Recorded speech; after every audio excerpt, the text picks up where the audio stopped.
सनत कुमार ने कहा, द्विजोत्तम, स्थाणुमठ की उत्तर दिशा में शुक्र तीर्थ और स्थाणुमठ की पूर्व दिशा में सोम तीर्थ कहा गया है।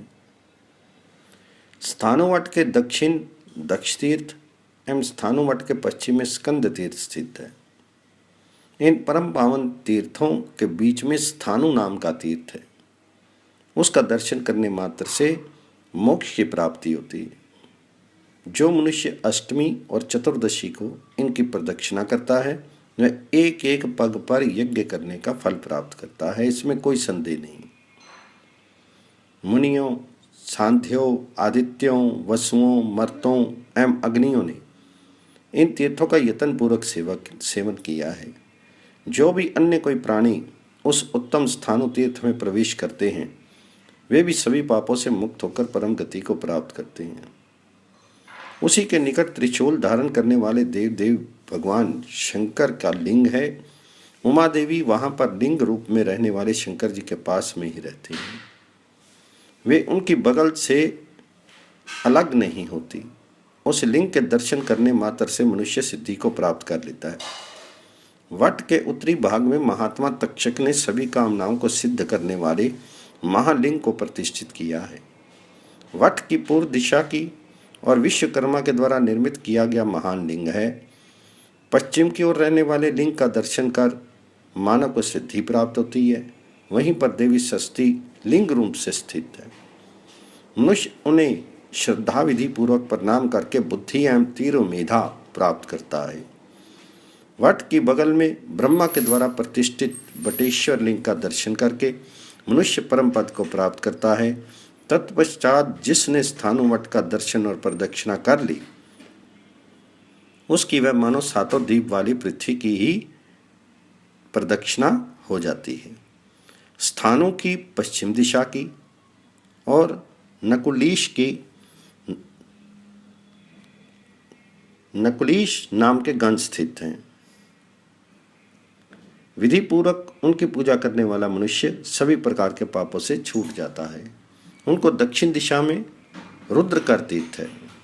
जिसने उस रुद्र तीर्थ में स्नान कर लिया मानो उसने सभी तीर्थों में स्नान कर लिया।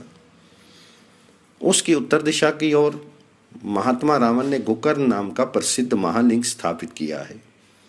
आषाढ़ मास के कृष्ण पक्ष की चतुर्दशी तिथि में जो गोकर्ण की अर्चना करता है उसके पुण्य फल को सुनो। यदि किसी ने अपनी इच्छा या अनिच्छा से भी पाप संचय कर लिया है तो वह भगवान शंकर की पूजा करके पवित्र हो जाता है और वह संचित पाप से छूट जाता है। जो अष्टमी तिथि में शिव का पूजन करता है उसे कुमार अवस्था जन्म से 16 वर्ष की अवस्था में ब्रह्मचर्य पालन से जो फल प्राप्त होता है वह संपूर्ण पुण्य फल उसे प्राप्त होता है। यदि मनुष्य उत्तम सौंदर्य, सौभाग्य या धन संपत्ति चाहता है तो उसे कुमारेश्वर की आराधना करनी चाहिए, क्योंकि कुमारेश्वर के महात्म्य से उसे निस्संदेह उन सब की सिद्धि प्राप्त होती है। उन कुमारेश्वर के उत्तर भाग में विभीषण ने शिवलिंग को स्थापित किया और उसकी पूजा की, जिससे वे अजर और अमर हो गए। आषाढ़ महीने के शुक्ल पक्ष की अष्टमी तिथि को उपवास रखकर उसकी पूजा करने वाला मनुष्य देवत्व प्राप्त कर लेता है। खार ने वहां पर लिंग की पूजा की थी। उस लिंग की विधि पूर्वक पूजा करने वाले को सभी कामनाएं सिद्ध हो जाती हैं। दूषण एवं त्रिशिरा ने भी वहां में ईश्वर की पूजा की और वे प्रसन्न हो गए। उन दोनों ने अभिवांछित मनोरथ प्राप्त कर लिए। चैत्र महीने के शुक्ल पक्ष में जो मनुष्य वहां पूजन करता है उसकी समस्त इच्छाएं वे दोनों देव पूरी कर देते हैं। हस्तिपादेश्वर शिव स्थाणुमठ की पूर्व दिशा में है। उसका दर्शन करके मनुष्य अन्य जन्मों में बने पापों से छूट जाता है। उसके दक्षिण में हारित नाम के ऋषि द्वारा स्थापित किया हुआ लिंग है, जिसको विधि पूर्वक प्रणाम करने से मनुष्य सिद्धि प्राप्त कर लेता है। उसके निकट दक्षिण भाग में महात्मा वापीत के द्वारा संस्थापित सभी पापों का हरण करने वाला कल्याणकर्ता लिंग है, जो तीनों लोकों में प्रसिद्ध है। कंकाल के रूप में रहने वाले महात्मा भगवान रुद्र ने समस्त पापों का नाश करने वाला महालिंग प्रतिष्ठित किया है। महात्मा रुद्र द्वारा प्रतिष्ठित वह लिंग भक्ति और मुक्ति का देने वाला तथा सब पापों को नष्ट करने वाला है। उस लिंग का दर्शन करने से ही अग्निष्टोम यज्ञ के फल की प्राप्ति हो जाती है। उसके पश्चिम दिशा में सिद्धों द्वारा प्रतिष्ठित सिद्धेश्वर नाम से विख्यात लिंग है, वह सर्व सिद्धि प्रदाता है। उसकी दक्षिण दिशा में महात्मा मर्कंडू ने शिवलिंग की स्थापना की है। उस लिंग के दर्शन करने से सिद्धि प्राप्त होती है। उसके पूर्व भाग में महात्मा आदित्य ने संपूर्ण पापों को नष्ट करने वाले श्रेष्ठ लिंग को प्रतिष्ठित किया है। अप्सराओं में श्रेष्ठ रंभा और चित्रांगद नाम के गंधर्व, इन दोनों ने परस्पर में प्रेम पूर्वक स्थानों भगवान जी के दर्शन किए, फिर उनका पूजन किया और तब वरदानी देव की स्थापना कर आराधना की। उससे स्थापित लिंगों का नाम हुआ चित्रांगद और रंभेश्वर।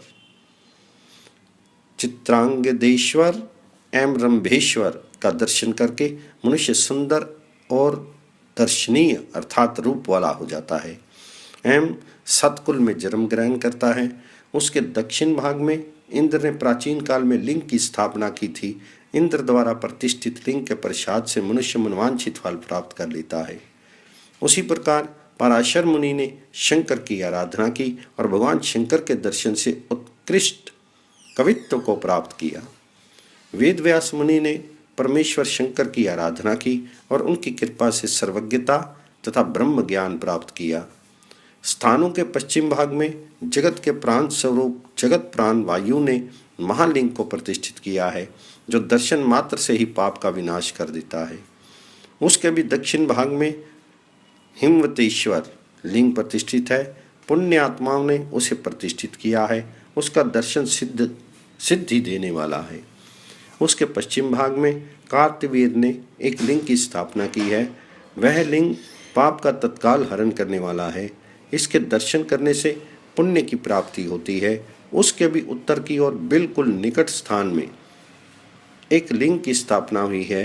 हनुमान जी ने उस लिंग की आराधना करके शंकर की कृपा से सिद्धि प्राप्त की। उसके भी पूर्वी भाग में प्रभावशाली विष्णु ने वरदाता महादेव की आराधना कर सुदर्शन चक्र प्राप्त किया था। उसके भी पूर्वी भाग में मित्र एवं वरुण ने सभी अभिलाषाओं की पूर्ति करने वाले दो लिंगों की स्थापना की है। ये दोनों लिंग सभी प्रकार के पापों का विनाश करने वाले हैं। मुनियों, साध्यों, आदित्यों एवं वसुओं द्वारा इन लिंगों की उत्साहपूर्वक सेवा की गई है। तत्वदर्शी ऋषियों ने स्वर्णलिंग के पीछे की ओर जिन लिंगों को प्रतिष्ठित किया है उसकी संख्या नहीं गिनी जा सकती। उसी प्रकार स्वर्णलिंग के उत्तर ओघवती नदी तक पश्चिम की ओर महादेव के 1000 लिंग स्थित हैं। उस नदी के पूर्वी भाग में महात्मा बालखिल्यों ने सन्निहित सरोवर तक करोड़ों रुद्रों की स्थापना की है। गंधर्वों, यक्षों एवं किन्नरों ने दक्षिण दिशा की ओर भगवान शंकर के असंख्य लिंगों की स्थापना की है। वायु का कहना है कि 3.5 करोड़ लिंगों की स्थापना हुई है। स्थाणु तीर्थ में अनंत सहस्त्र रुद्रलिंग विद्यमान है। मनुष्य को चाहिए कि श्रद्धा के साथ स्थाणु लिंग का आश्रय ले। इससे स्थाणु लिंग की दया से मनवांछित फल मिलता है। जो मनुष्य निष्काम या सकाम भाव से स्थाणु मंदिर में प्रवेश करता है वह घोर पापों से छुटकारा पाकर परम पद को प्राप्त करता है।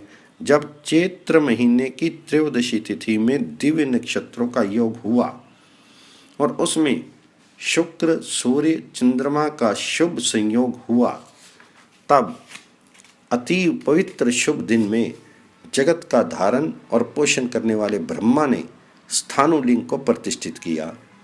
ऋषियों एवं देवताओं के द्वारा अनंत वर्षों तक अर्थात सदैव इनकी अर्चना होती रहेगी।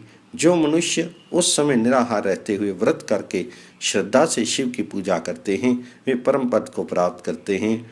जिन मनुष्यों ने स्थाणु लिंग को शिव से आरूढ़ मानकर उसकी प्रदक्षिणा की, उन्होंने मानो 7 द्वीप वाली पृथ्वी की प्रदक्षिणा कर ली।